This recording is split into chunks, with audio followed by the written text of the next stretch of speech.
The goal with this activity is to really work on your side-to-side power and your lateral shuffle capabilities. Here's what you're going to do. You're going to get an athletic stance. So with that, you want slight bend in the knees. You want the hips to push back slightly. You're going to have your hands active like you're going to make a play. From here, what you're going to do is you're going to lateral shuffle. What you want to think about on the shuffle is if I'm going to go to the right, I'm going to open up my right foot, so I'm traveling in that direction. I'm going to use the left foot to push me, so I'm kind of pushing through the arch so I can step just like so. If it's slower speed, you're going to kind of keep active hands so it looks like you're going to make a play. Have faster speed, so it's push, kind of pull, push, pull like that.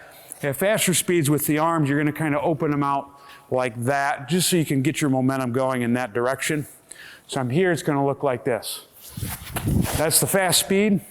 I'm going a little slower. Again, I'm staying low. Imagine that I'm in a tunnel, so you don't want to bop up. This is kind of the slower speed right there. So again, at full speed, it's going to look like this, staying low in a tunnel, not popping up, push. And then at slower speed, it's here. And that's how it's done. Give it a shot.